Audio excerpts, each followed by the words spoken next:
মানুষকে গাফেল বানিয়ে দিয়েছে। এটা মানুষের স্বভাব, আরো চাই আরো চাই, এই স্বভাবটা আছে না নাই? দেখবেন ছোট বাচ্চারা মসজিদের দোয়া অনুষ্ঠান শেষে জিলাপি দেয় না? বড়ুয়া কৃষ্ণপুর কি দেয়? আগে বাতাসা দিত না, এখন কি দেয়? জিলাপি দেয়, মিষ্টি দেয়। তো মসজিদের 2-3 গেট থেকে যদি দেয়, ছোট বাচ্চারা দেখবেন এদিক দিয়ে কয়েকটা নিয়ে আবার ওই গেটে লাইন ধরে।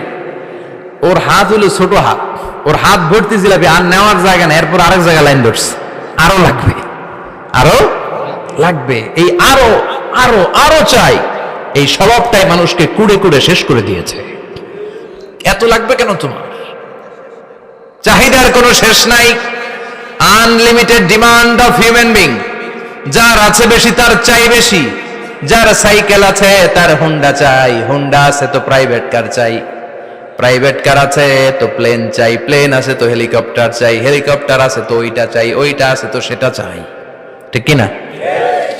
এলাকার মেম্বার যে হয়েছে চেয়ারম্যান হতে চায়, আছে না নাই? চেয়ারম্যান সাহেব এমপি হতে চায়, আছে না নাই? এমপি সাহেব মন্ত্রী হতে চায়, আছে না নাই? মন্ত্রী সাহেব প্রধানমন্ত্রী হতে চায়, আছে না নাই? কিন্তু এই দেশে সুযোগ নাই। কথা কন, এই দেশে প্রধানমন্ত্রী সিলেক্টেড, 2-3 জনের বাইরে কেউ প্রধানমন্ত্রী হতে পারবি না, ঠিক কিনা? আমার এই জীবনে তো আমি 2-3 জনই দেখলাম। বেগম খালেদা জিয়া, মাননীয় প্রধানমন্ত্রী শেখ হাসিনার ছোট্টবেলা দেখেছি এরশাদকে, আমরা তখন ছোট। তো মানুষের চাহিদার কোনো শেষ নাই, যার আছে বেশি তার চাই বেশি। এজন্য বিষ্ণু বলেছেন, উনজুরু ইলা মান হুয়া আসফালা মিন, তোমার চেয়ে যে খারাপ আছে ওর দিকে তাকাও। ওয়ালা তানজুর মান হুয়া আ'লা মিন, তোমার চেয়ে যে ভালো আছে ওর দিকে তাকাও না, তোমার চেয়ে যে খারাপ অবস্থানে আছে ওর দিকে তাকাও। অনেকে নিজের অবস্থান নিয়ে সুখী না, এরকম আছে না নাই? আল্লাহ আমার এটা দিল না রে, ওইটা দিল না রে, পাইলাম না রে, কিচ্ছু হয় না, কি করব জীবনে, হতাশ। আসলে আছে কিন্তু অনেক, কিন্তু শুকরিয়া নাই, ডাকাত, ঠিক কিনা? নিজের অবস্থান নিয়ে সুখী না, কিন্তু অনেক লোক আছে তারা আপনার অবস্থানে পৌঁছতে চায়। তাদের দিকে তাকিয়ে দেখেন, আপনি যে অবস্থানে আছেন এই অবস্থানে পৌঁছাটা অনেকের কাছে স্বপ্ন। তারা প্রতিনিয়ত সংগ্রাম আর স্ট্রাগল করে যাচ্ছে আপনার অবস্থানে পৌঁছতে, আর আপনি এটা নিয়ে সন্তুষ্ট না। শেখ সাদির নাম শুনেছেন? বালাগাল উলা কাশাফাত দুজা, এই কবিতাটার রচয়িতা ইরানের বিখ্যাত এক কবি। উনি একবার আর্থিক সমস্যার মধ্যে দিয়ে সময় কাটাচ্ছেন, টাকা নাই, পয়সা নাই, পায়ে দেওয়ার মতো জুতা নাই। উনি খুব দুঃখ পেলেন, হায় রে, আমি ইরানের এত বড় কবি, আমার পায়ে দেওয়ার মতো জুতা নাই। দুঃখ ভরা মন নিয়ে রাস্তায় হাঁটতে বেরোলেন। হাঁটতে হাঁটতে হঠাৎ দেখলেন একটা লোক শুয়ে শুয়ে কাঁদছে, ওই লোকটার 2টা পাই নাই, পাই নাই। উনি সেজদায় পড়ে গেলেন, আল্লাহর কাছে ক্ষমা চাইলেন, আল্লাহ অনেক দিয়েছ, শুকর আলহামদুলিল্লাহ। এজন্য যেই পরিস্থিতিতেই থাকি না কেন আমরা কি পড়বো? জোরে বলেন, কি পড়বো? এজন্য কানাতু মিনাল ইসলাম, অল্পে তুষ্ট থাকার নাম হলো ইসলাম। সম্পদ লাগবে কিন্তু সম্পদের পাহাড় লাগবে না, ঠিক কিনা? অল্প খান, অল্প পড়েন, অল্প জামান, অল্পের ভেতরে বরকত ঢুকাইয়া দিছে কে? দেখবেন যাদের সম্পদ অল্প তারা সুখী বেশি। জরিপে এটা দেখা গিয়েছে, অনেক সার্ভেতে এটা এসেছে, যারা সম্পদশালী এরা দুঃখী বেশি, এদের দুঃখ বেশি, টেনশন বেশি। খুব স্বাভাবিক, টাকা যার বেশি রোগ তার বেশি, টাকা যার বেশি টেনশন তার বেশি, টাকা যার বেশি ঘরে শান্তি তার কম, আছে না নাই? ঘরের ভেতরে অশান্তি, ছেলে কথা শোনে না, ছেলে টানে গাঞ্জা, মেয়ে করে পরকিয়া, আছে না নাই?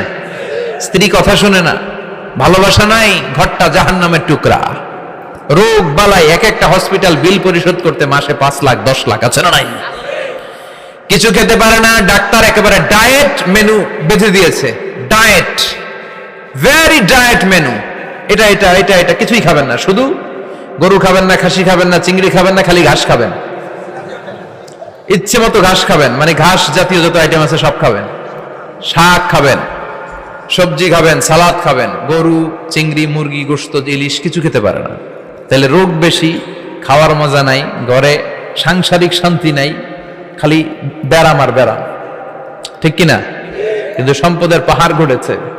আর অল্প যারা খায়, অল্প পড়ে, রিক্সাওয়ালা, কুলিওয়ালা, অল্প বেতনের চাকরি, কিন্তু হক হালালি মেনে চলে, দেখবেন শান্তি আছে অনেক।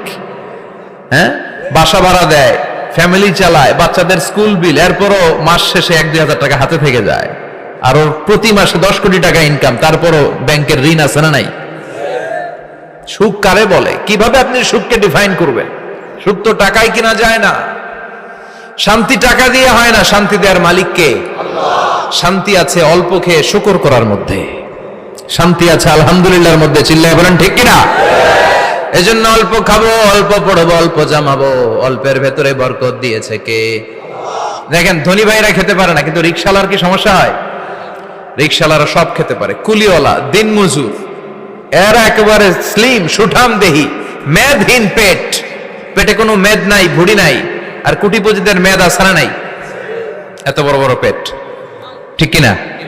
আমাদেরও পেট আছে, তবে হালাল পেট, এটা হারাম টাকা দিয়ে এই ভুড়ি বানাই নাই আমরা।